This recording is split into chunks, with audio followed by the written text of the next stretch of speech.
Hello guys, કેમ છો બધા? બધાને ગુડ મોર્નિંગ. મમ્મી પણ નથી ઘરમાં. મમ્મી 15-14 દિવસથી ગામડે ગઈ છે. એ શું કામ ગઈ છે એ તમને આવનારા બ્લોગમાં હવે ખબર પડશે.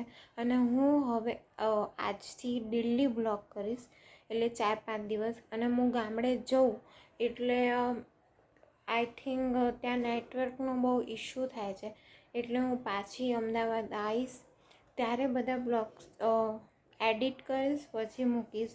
એટલે વાર લાગશે, બધાને આવતા ટાઈમ લાગી શકે છે, કેમ કે 5-6 દિવસ તો આઈ થિંક રોકાવાનું જ છે.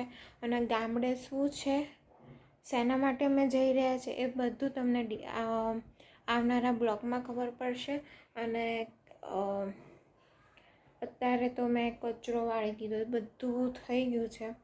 હવે શાક વઘારીશું, રોટલી કરીશું. અને આજે તારીખ છે 10 તારીખ છે અને વાર છે ગુરુવાર.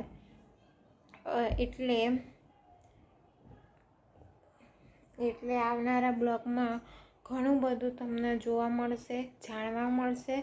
અને મને પણ નહીં ખબર, એટલે એ પણ મને પણ જાણવા મળશે. અને અત્યારે હું થોડુંક કામ કરું છું, થોડું લખવાનું હતું, એટલે એ કામ કરું છું. અને અત્યારે સવારમાં 7 વાગે તો ઉઠી જ ગઈ હતી. 7 વાગે હું ઉઠી જાઉં, પછી મારા પપ્પા ઉઠે, પછી ધીમે ધીમે બધા ઉઠે, એટલે એનું પછી ચા નાસ્તો પણ થઈ ગયો છે સવારનો, એ બધું થઈ ગયું છે. અને ઘરમાં હું એકલી છું હમણાં, પછી જમવા બધા આવશે 12-1 વાગે, એટલે જમવાનું બનાવવાનું આપણે સ્ટાર્ટ કરી દઈએ. અત્યારે વાગ્યા છે 11:40 થઈ છે, એટલે આપણે સ્ટાર્ટિંગ કરી દઈએ હમણાં થોડી વાર પછી. મમ્મી નહીં તો મમ્મી હોત તો મોડું બધું થાત, અને મમ્મી વગર સાવ એકલું લાગે છે, જાણે કે કોઈ ઘરમાં નથી. નકર મમ્મી હોત તો અમે બે શું થાત ને એ તો ખબર જ છે, ઝઘડો જ થયા કરે. કેમ કે હું એને બોલાય કરું, મમ્મી વગર એકલું લાગે. મમ્મી હોય તો સારું લાગે. એટલે મમ્મી અત્યારે નહીં. પહેલા દિવસ તો એવું થઈ ગયું કે મમ્મી જતી હતી અને મને રોવું આવી ગયું. મેં કીધું કે કેન્સલ કરી નાખ, પણ ત્યાં પણ જરૂરી છે જવું.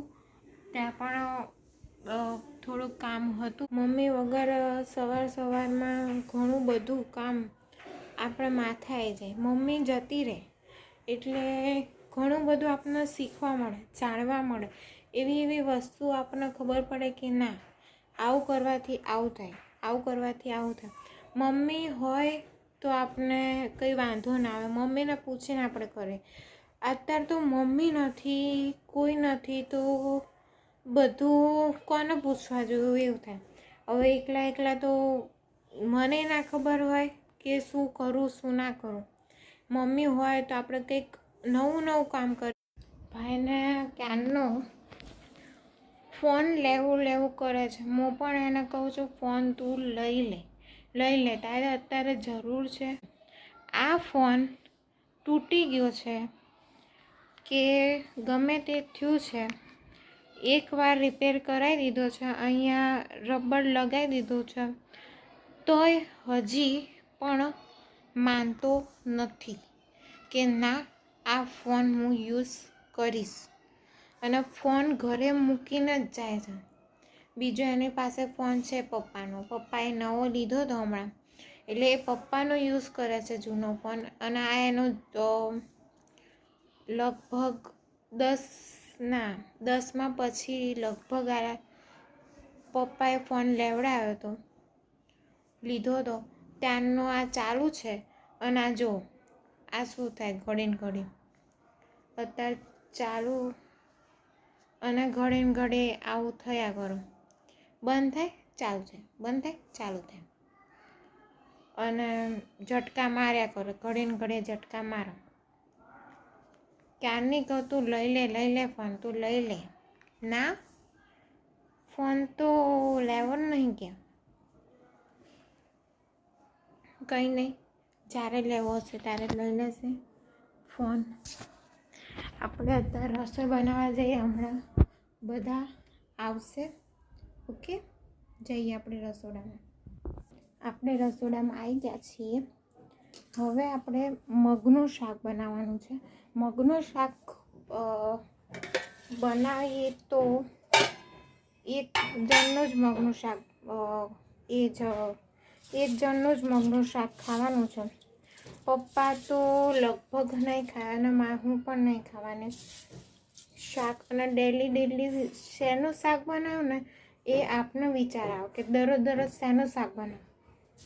હું છું એટલે દરરોજ વિચાર આવો. મમ્મી હોય તો આપણે પૂછીને કંઈક અને શાકભાજી પણ નથી, હું લેવા પણ નહીં ગઈ હજી. મમ્મી નથી તોય પણ મને હું શાક લેવા જતી નહીં કોઈ દિવસ. મમ્મી જ જાય એટલે આપણને કંઈ ખબર પડતી નહીં શાકભાજીમાં. એટલે મમ્મી હોત તો લઈ આવે.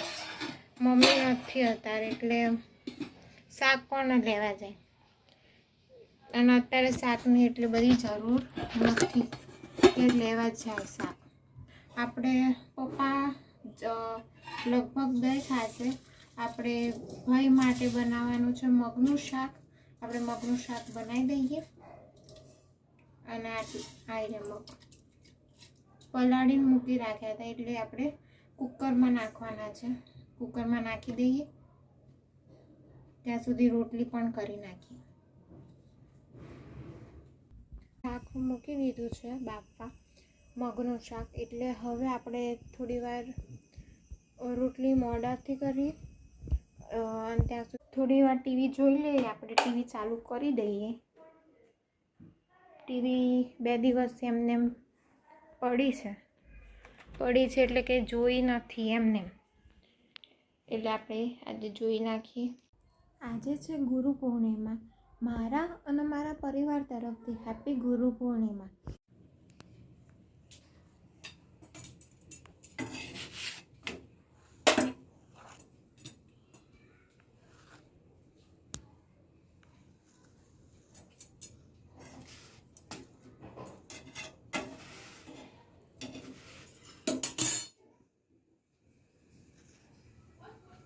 અહીંયા તેલ મૂકી દીધું છે. આપણે રાઈ નાખી દીધી છે અંદર. અહીંયા બટેકાનો આપણે બાફી દીધા છે. અહીંયા બધા મસાલા રેડી કર્યા છે. આમાં નાખશું ધીરે ધીરે.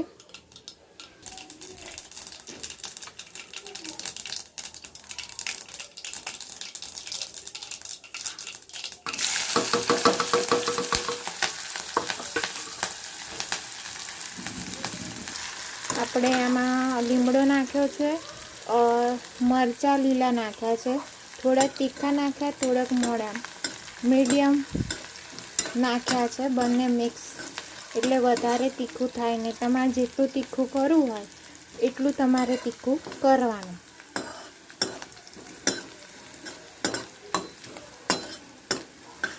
આ થઈ જાય એની પછી હળદર, મીઠું એ બધું નાખી દેવાનું.